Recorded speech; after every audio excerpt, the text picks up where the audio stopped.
kuasa hukum lain. Tunggu aja keterangan dari Bang Oto nanti ya, rekan-rekan tunggu ya.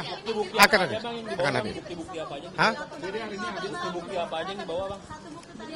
Ya, buktinya kami kan udah serahkan bukti pemulaannya kan cukup ya untuk melaporkan Dede dan Aib ya terkait dengan pemalsuan atau memberikan keterangan palsu.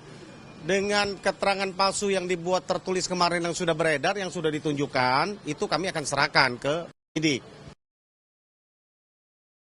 Dari nanti disaksikan oleh kuasa hukum dari Dede sendiri, oleh Pak Asido Huta Barat nanti. Kita akan serahkan ini buktinya. Dan juga ada nanti diperlukan apa, kami siap untuk menghadirkan bukti-bukti yang lain untuk membuktikan laporan kami bahwa saudara Dede dan Aib telah memberikan keterangan palsu ya, atau yang tidak benar. Nah, Pak, kemarin tadi kan si Dede mengaku sudah berbohong. Itu atas perintah Ibtu Rudiana, benar? Tolong dijelaskan. Coba itu nanti ya, ini Dr. Asido. Ya, baik, terima kasih teman-teman. Jadi sebagaimana yang mungkin teman-teman sudah ketahui ya, di mana klien kami juga saudara Dede sudah memberikan secara langsung keterangannya. Jadi memang benar peristiwa yang disampaikan di dalam berita acara itu tidak pernah terjadi. Jadi saat itu saudara Dede ini dihubungi oleh saudara AF ya untuk kemudian berangkat ke kantor Polres Cirebon. Saat itu dia tidak mengetahui sebenarnya apa ini tujuan ke sana. Dan ternyata sampai di sana ketemu ya pada akhirnya dengan Pak Rudiana, kemudian disampaikanlah agar memberikan keterangan ya sebagai saksi dalam peristiwa meninggalnya anak Pak Rudiana. Nah, Dede ini bingung karena dia tidak tahu apa-apa dalam peristiwa itu, bahkan tidak kenal ya. Nah, tapi kemudian dia harus ya melalui proses BAP tersebut yang sebenarnya peristiwa itu jangankan ya peristiwa, dia tidak tahu nama-nama orangnya, tidak ada yang dia kenal itu semua.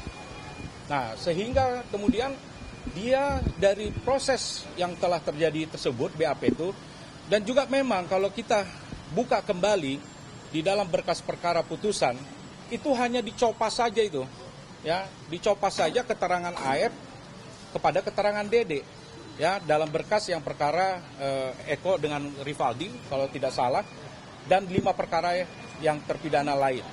Nah, itu hanya dicopas. Kemudian Dede ini terpanggillah dia karena merasa bersalah, merasa berdosa, dia bisa sekian tahun berada di luar, menikmati kebebasan, kemerdekaan, bahkan dia bisa berkeluarga, punya anak.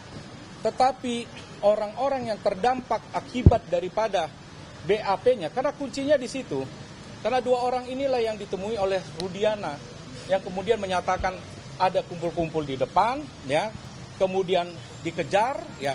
Ada motor melintas dikejar, ada pelemparan dan sebagainya.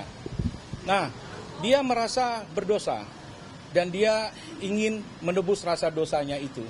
Sehingga dia menyampaikanlah yang sejujur-jujurnya dan sebenar-benarnya.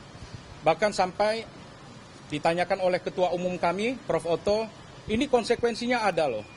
Kalau Anda sampai seandainya karena pengakuan jujur Anda ini, Anda harus masuk penjara, ya. Apakah siap? Yang bersangkutan mengatakan siap. Saya siap menggantikan 7 terpidana yang sedang berada di penjara sebagai terpidana. Dan saat itu dia menyampaikan bahwa perasaan dia jauh lebih lega ya daripada dia di luar, tetapi dia tahu atas perbuatannya sehingga teman-temannya ada 7 terpidana ya yang harus dipenjara seumur hidup.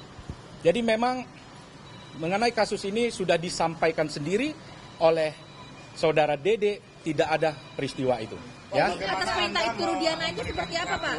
Bukti untuk memperkuat pengakuan itu, karena ini kan ibaratnya ada 2-1. Aib dan Ibtu Rudiana yang membantah, Ya. hanya Dede yang mengaku keterangan palsu itu. Ya, jadi sebenarnya runtutannya itu ada beberapa peristiwa ya.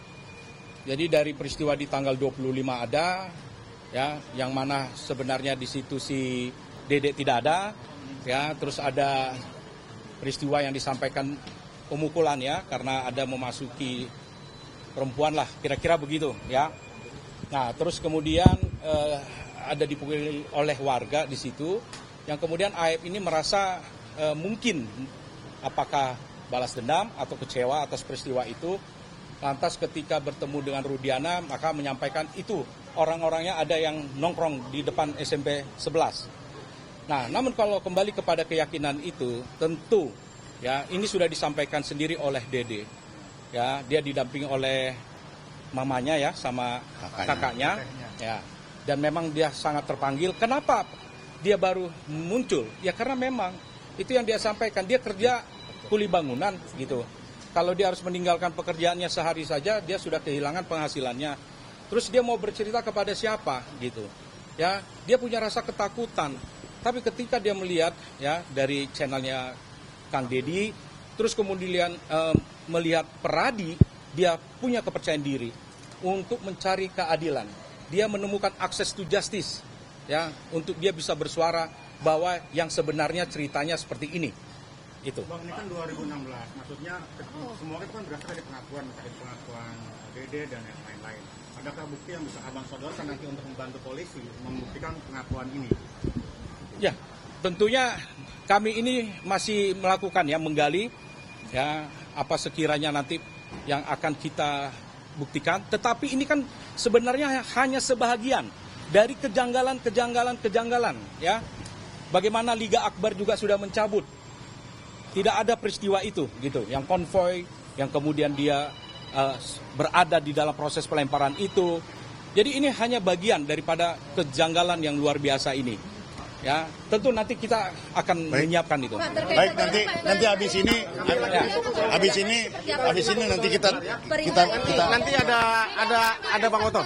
terima kasih ya. Makasih ya. Nanti tunggu ada Bang Oto. Ada Jam berapa, Pak?